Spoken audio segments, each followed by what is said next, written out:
O problema não está na dívida, está o que a gente fez com o dinheiro que recebeu.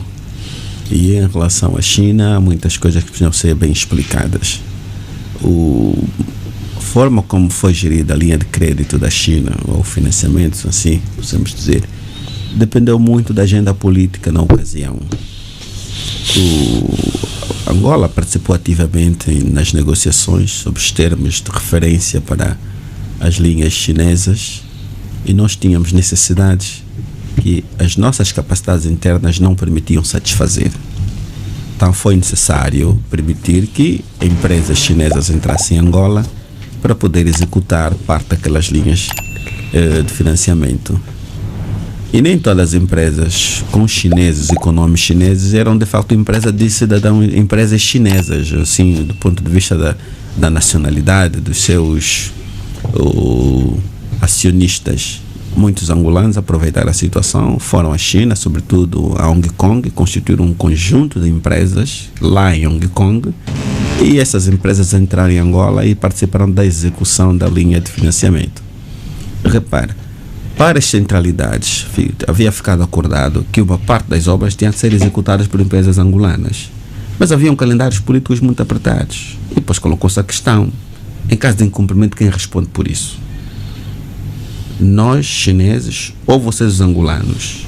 Chegou-se à conclusão que era melhor entregar tudo aos chineses, porque às vezes os calendários políticos têm lógica própria, diferente da compreensão dos economistas, analistas e tudo isso. Eles veem coisas que a gente não vê. Tem uma eleição para ganhar, não olha para a cara de quem vai construir o edifício que vai fazer ganhar a eleição. Então, fomos também pressionados por algumas agendas políticas, por uma necessidade de mostrar um país pacificado, reconstrução, em franco crescimento. Era necessário também mostrar uma outra fotografia para o mundo. Mostrar para o mundo que o nosso entrave chamava-se guerra, e que depois da guerra Angola tinha tudo para poder crescer, tudo para poder se desenvolver.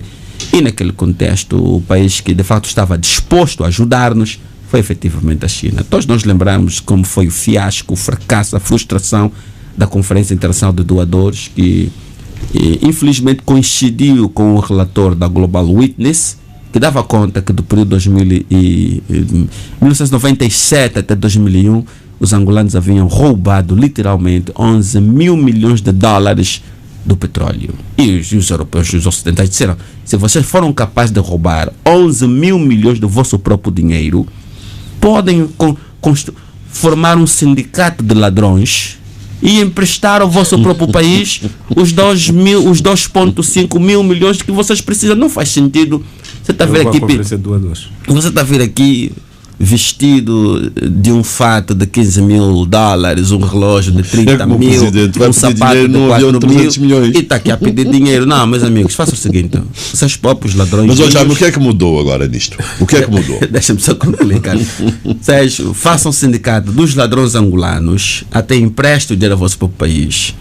Então a solução foi bater a porta da China, e constantemente a China estava num processo de expansão da sua influência econômica, depois de ter consolidado a sua posição interna. O segundo passo foi a expansão da sua influência econômica em Angola. Então, o fim da guerra em Angola, a invasão do Iraque, Afeganistão, petróleo a $100 e tal, a produção boa, Angola se tornou o Eldorado. Então nós estamos aqui numa situação: a economia não cresce, o processo de melhoria do ambiente de negócios em Angola está lento, continuamos a desenvolver poucos esforços a nível reputacional. Infelizmente, estamos a ouvir notícias porque o fulano desviou mais, o fulano roubou mais, o fulano tirou dinheiro da empresa pública para financiar uma empresa onde ele próprio tem interesse, empresa do filho, e nós não ouvimos o pronunciamento público: o senhor fulano tirou 35 milhões de dólares da empresa do Estado, encaminhou para a empresa do teu filho, mas em que condições?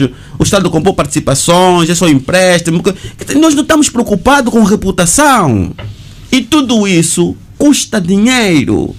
Quando o indivíduo que gera um país como o nosso vai lá fora pedir empréstimo, vão ler as notícias sobre Angola, esses caras não são sérios, mas para mitigar o risco, toma lá uma taxa de juros que custa 5 vezes a taxa de juros de Portugal, para mitigar, e um juros de curto, e uma dívida de curto prazo, para pagar aquilo rápido.